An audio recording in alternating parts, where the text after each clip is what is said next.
Assalamualaikum warahmatullahi wabarakatuh. Perkenalkan, nama saya Novita Sari, SPDI. Saya guru pendidikan agama Islam dan budi pekerti di SMA Negeri 1 Kerinci, sekaligus sebagai mahasiswa PPG dalam Jabatan Pendidikan Agama Islam dengan LPTK IAIN Kerinci dengan nomor induk mahasiswa 2410211295. Hari ini saya akan melaksanakan uji kinerja praktek pembelajaran dengan materi menghindari sifat berfoya-foya, ria, sum'ah, takabur, dan hasad dengan menggunakan metode pembelajaran teknologi pedagogik dan content knowledge atau disebut dengan TPA-CK. Selamat menyaksikan.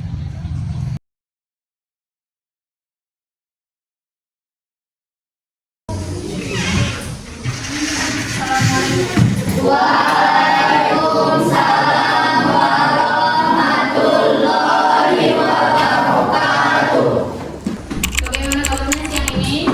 Baik. Sudah sarapan? Sudah. Sudah siap belajar, Dit? Sudah. Kalau sudah, apinya disimpan dulu. Nanti kita mainnya ya. Sekarang perhatikan di sekitar tempat duduk kalian ada sampah apa enggak? Ada, Bu. Ya, laki-laki coba berdiri dulu. Bajunya dirapikan. Oke, yang sudah rapi, adik boleh duduk. Jam berdiri, Pak. Silakan kita baca doa sebelum belajar dulu. Sebelum kita belajar, marilah kita berdoa. Berdoa mulai. Bismillahirrahmanirrahim. Rabbi sholli sholli wa yassirli amri wa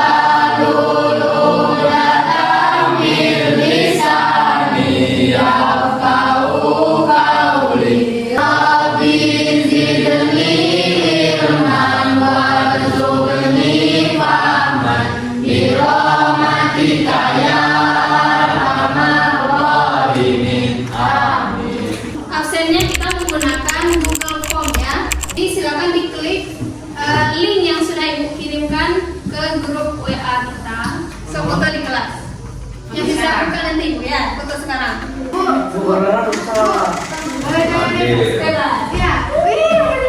Yang penting fotonya di kelas ya. Sudah 15 orang yang sudah mengirim.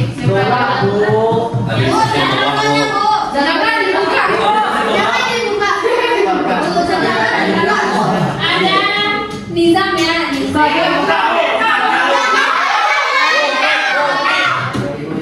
Berarti yang belum siapa? Angkat tangan. Farel. Ya, belum kan? 1, 2, 3 orang. Apa ditolak? Banyak yang lain bisa? Bisa ya, ditolak itu ada masalahnya. Ini kayak foto. Di bawah ada, di bawah ada. Kayak foto. Yang kamu sama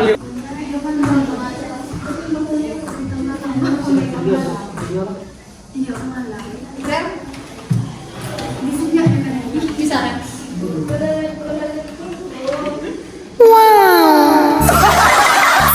hadir semua ya. Sudah diisi absennya.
Menghindari akhlak mazmumah. Akhlak mazmumah itu apa?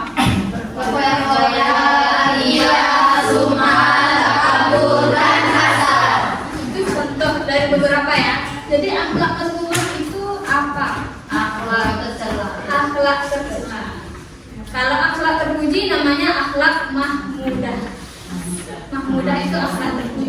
Akhlak tidak terpuji namanya akhlak mazmumah.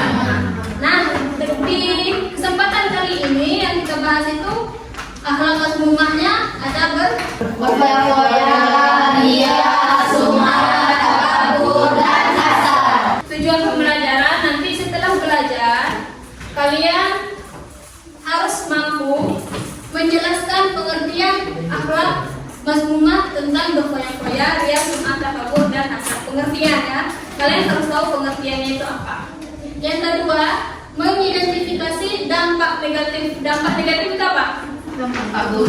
Dampak buruk atau efek buruk apabila dilakukannya sifat-sifat ini. Yang ketiga, menganalisis apa manfaat dari menghindari sifat ini. Berarti ada yang pertama apa? Pengertian. Yang kedua, dampak negatifnya apa? Yang ketiga, manfaat menghindari sifat itu apa? Yang pertama, menghindari sifat hidup berfoya-foya. Apa itu berfoya-foya?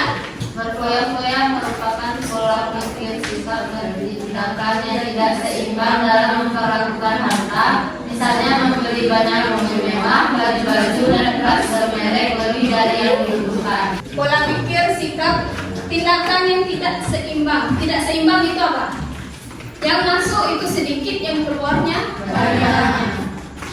Jadi penghasilan sehari 10.000, tapi kita pengeluarannya 15.000, tidak seimbang. Ya, misalnya membeli baju mobil mewah untuk apa banyaknya?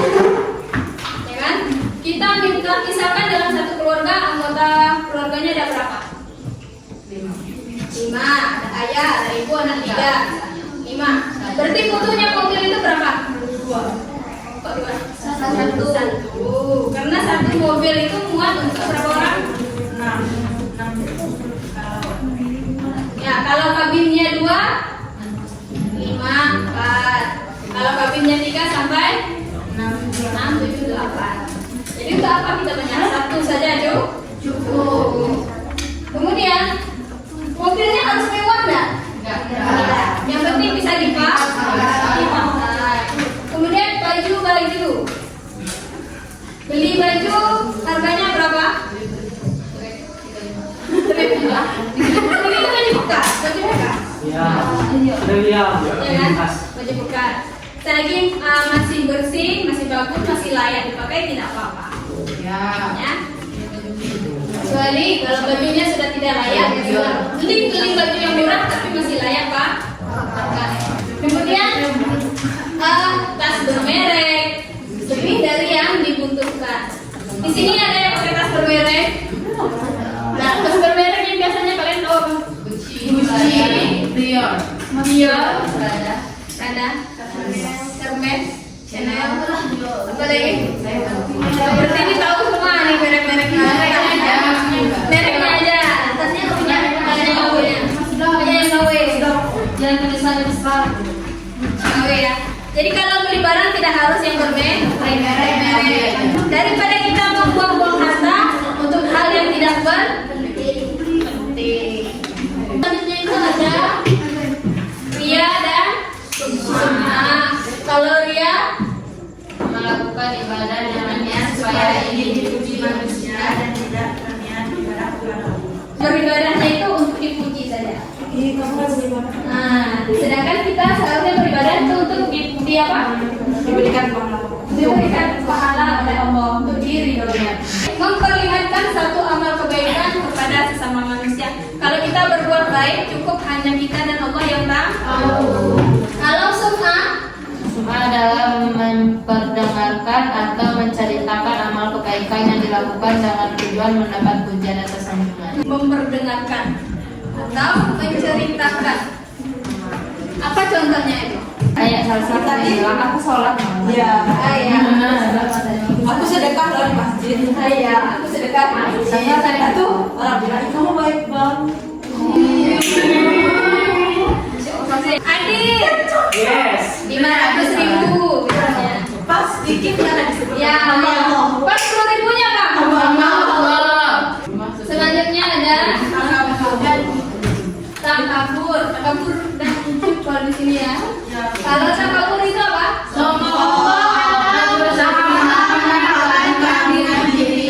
Keagungan diri. Berusaha menunjukkan kalau dia pintar.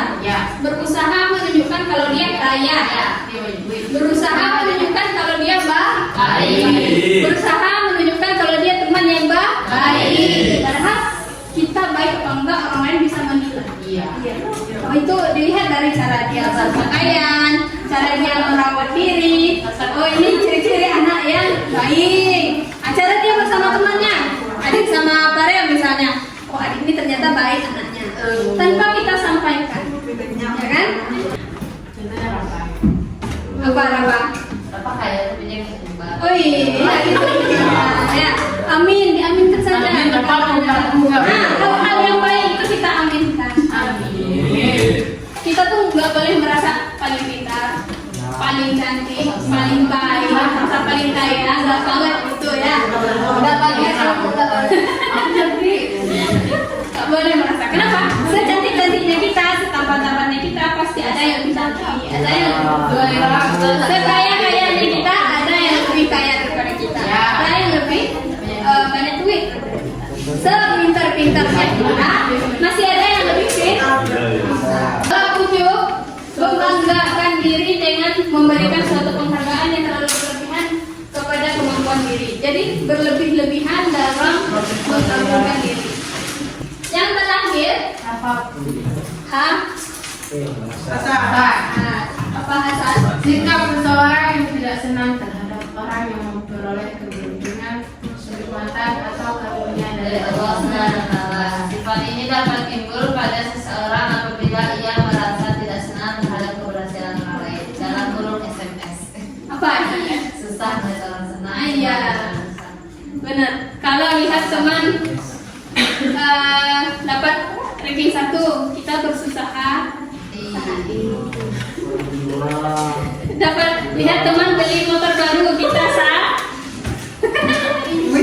yang melakukan ini, yang tertawa itu ada ciri-ciri contoh yang pernah nggak sengaja kalau refleks mungkin namanya juga manusia. Ya, bercanda. Kadang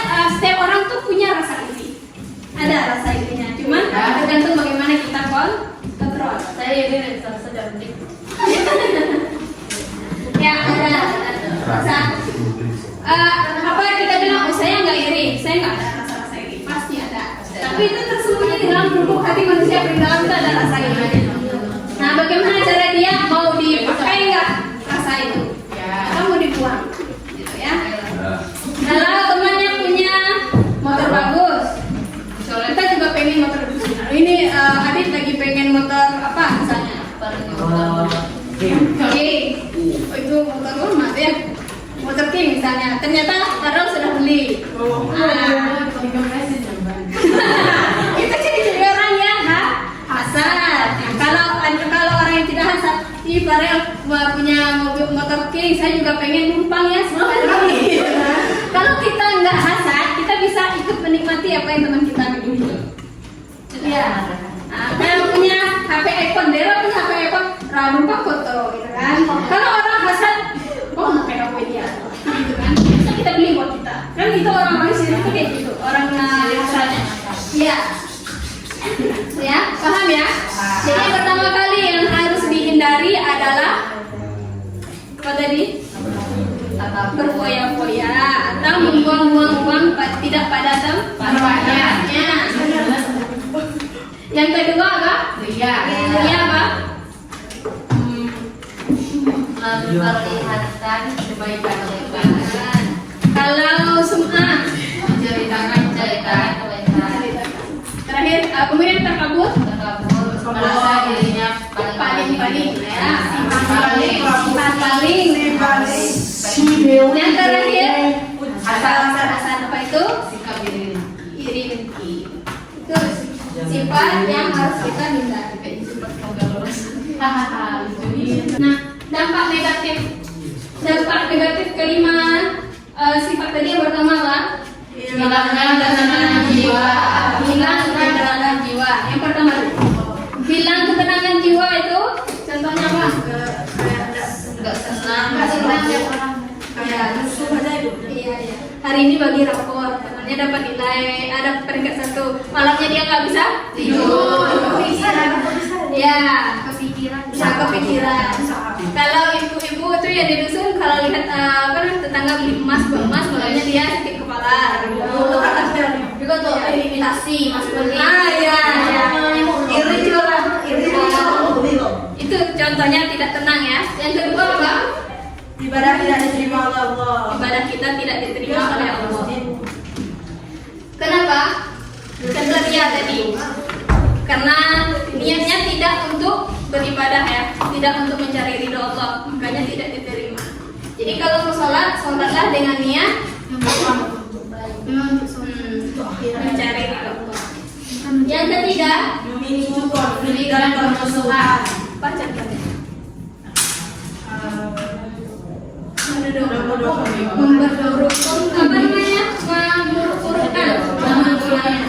Kayak tadi, itu emas imitasi. Oh, ada yang dengar, yang punya emas dengar. Apa? Bilang saya beli emas imitasi. Gitu kan? Ini asli. Gitu. Ya kan muncul permasalahan di dalam masyarakat. Kemudian yang terakhir, Mengurangi kepercayaan dari orang lain. mengurangi kepercayaan. Kenapa? Suka bohong, suka membuat-buat cerita, suka mengada-ada, suka mengarang. Dan oh saya kemarin sedekah di masjid batal 5.000 misalnya, ya kan? Ya. Apa kata tetangga bilang? Ya tidak, gitu kan? Apa buktinya? Jadi nggak ada yang percaya lagi. Kalau orang-orang yang seperti itu. Nah, cara menghindarinya. Yang pertama apa? Memperkuat niat ikhlas karena Allah Subhanahu wa Ta'ala. Nah, apa saja yang kita dapat dari Allah kita Syukuri. bersyukuri. Ya, namanya niat ikhlas dulu. Kalau kita dapat masalah, cobaan harus ikhlas. Misalnya hari ini ternyata orang tuanya hanya dapat rezeki 50.000, ternyata besoknya nggak bisa jajan. Biasanya belanja 10.000. Apa kata emaknya di rumah? Hari ini belanjanya 5.000 saja dulu ya. Ayah dulu dia dapat uangnya sedikit misalnya. Jadi harus ikhlas. Harus iri. Harus ikhlas. Kemudian memperbanyak Ibadah seperti sholat, puasa, dan bersedekah. sholat itu mampu memperbaiki sifat seseorang, merubah pola hidup seseorang. Contohnya, sholat subuh. Kalian yang biasanya telat ke sekolah pasti tidak sholat subuh karena bangunnya telat, lama, siang. Kalau orang yang rajin sholat subuh, dia akan bangunnya tepat waktu. Jadi pola hidupnya tidur jam 10 malam, jam 5 pagi udah bangun. Iya benar. Nah, kalau udah sholat bangunnya jam 7, buru-buru berangkat sekolah, bekal tinggal, buku tinggal, ya kan? Kalau kita sholat, maka hidup kita lebih teratur. Kemudian berpuasa. Kenapa puasa bisa membantu kita terhindar dari hal-hal yang iman? Puasa aku menahan diri. Iya, terbiasa untuk bersabar menunggu kapan rezeki atau keberuntungan dia yang akan datang. Yang ketiga, mengelola emosi dan membiasakan rasa bersyukur. nah, emosinya dikontrol, sering-seringlah bersyukur. Apa yang kita dapat syukuri. Jangan ditanya, ya Allah kok saya hanya dapat ini gitu. Itu tidak boleh. Ya. Kayak misalkan di rumah dapat ranking 5 besar, terus orang tuanya ngasih HP, tapi HP-nya kayak HP Oppo, HP biasa gitu kan. Dalam hatinya, ini HP Oppo, iPhone itu orang-orang yang tidak bersyukur. Bersyukurlah. Alhamdulillah, mana tahu besok dapat rezeki lagi, ikanlah yang ya. Kalau semakin sering kita bersyukur, semakin banyak Allah tambahkan nikmat untuk kita. Yang terakhir, Memiliki lingkungan pergaulan yang positif. nah kenapa? Karena pergaulan adalah Lingkungan pergaulan yang positif. Kenapa? Orangnya tidak suka memburuk-burukkan orang lain. Orangnya tidak suka mengumbar-umbar kebaikan. Coba kalau ada teman kalian yang suka mengumbar kebaikan, kalian nyaman enggak? Kalau teman kalian yang kayak apa namanya? Ya kalau kalian punya apa terserah kalian, mau main sama saya main. Kalau enggak, kalian suka nggak orang kayak gitu? Suka nggak? Ya orangnya itu nggak harus kayak peduli dengan harta, mau main sama dia main, kalau enggak ya udah. Orangnya apa yang gue aja gitu. Ya, kemudian memiliki lingkungan yang positif. Karena tidak ada unsur iri, tidak ada berfoya-foya, tidak ada yang menjelekkan orang lain. Itu cara menghindari. Nah, manfaat yang pertama apa? Spiritual. Hubungan kita kepada Allah yang pertama mendekatkan diri kepada Allah. Allah itu suka dengan orang yang suka bersyukur, tidak memiliki rasa iri hati. Itu Allah suka. Yang kedua, meningkatkan kualitas keimanan dan ketakwaan. nah kalau orang yang sering ikhlas selalu bersyukur apa yang dia miliki, maka kualitas keimanannya baik. Yang kedua itu sosial, di dalam bersosial, baik di masyarakat, di rumah ataupun di sekolah. Yang pertama apa? Menciptakan hubungan harmonis dengan orang lain. Hubungan harmonis dengan orang lain. Yang kedua, Membentuk kepribadian rendah hati dan bersyukur. nah, rendah hati itu apa? Tidak sombong. Lihat teman sebelah. Reti punya HP iPhone, Aira punya HP apa misalnya? Oppo misalnya. Nah kalau orang yang rendah hati, kalau Aira yang rendah hati, maka dia akan tetap bersyukur HP dia Oppo.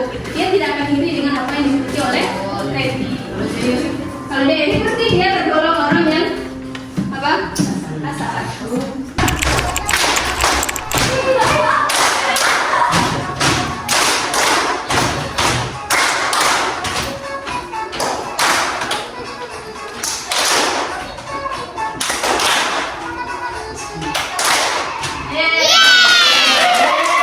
Sekarang sudah ada 5 kelompok. Jadi masing-masing kelompok akan memperhatikan.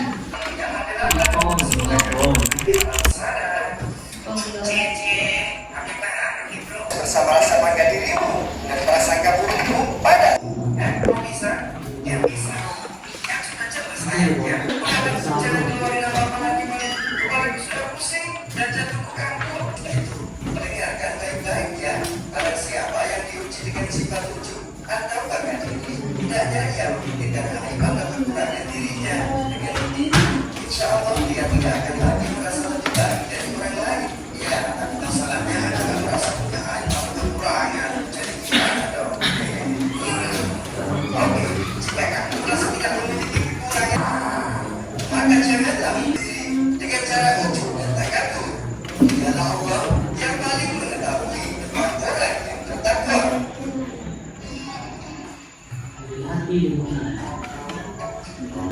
Yang paling penting adalah cara agar kita terhindar dari sifat-sifat tercela. Cara terhindar dari berfoya apa? Ria bagaimana? Sum'ah apa? Takabur bagaimana? Silakan didiskusikan. Berapa?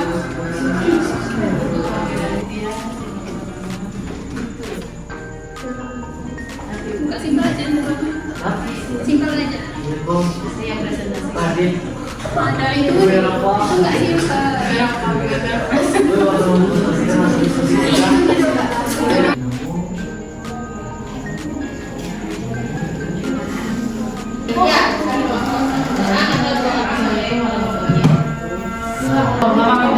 sabar. Kalian udah siap belum? Udah?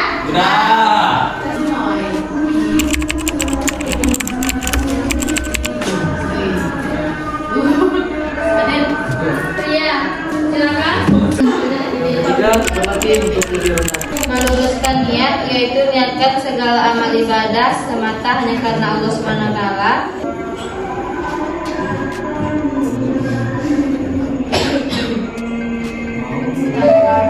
Yang pertama bersyukur, yang kedua mendoakan orang lain, fokus pada diri sendiri, meningkatkan keimanan, bersilaturahmi. Assalamualaikum warahmatullahi wabarakatuh. Kita akan melakukan penilaian tapi pakai kuis. Rehana? MR nih. Kayak Raihan, Reti, Perdan.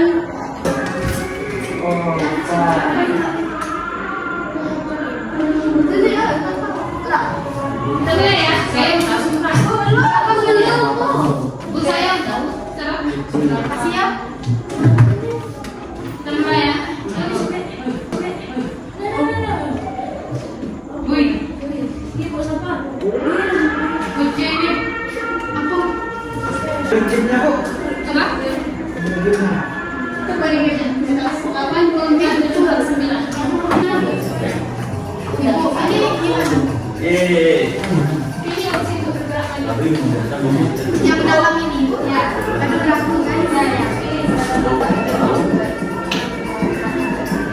Untuk lanjut selanjutnya kalian tuh masuk ke sama selanjutnya kalian harus menyelesaikan itu. Salah. Ini Reti yang ini ya. Ada Reti yang nomor 1, 2-nya Keiza, yang bawah ini sebenarnya Salsa, yang keempatnya Putri Sumaira. Salah belum. Jadi nafas singkat. Oh, sekolah. WhatsApp. Sudah kali kata tadi bisa. Aku ini.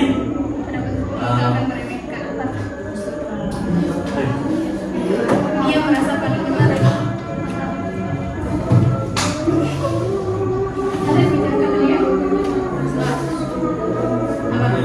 Ini betul, Bu. Takabur. Bu itu gimana?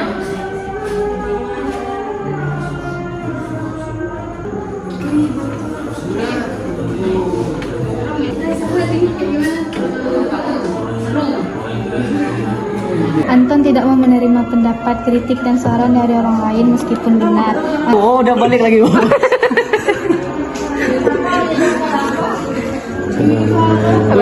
iya, Salah.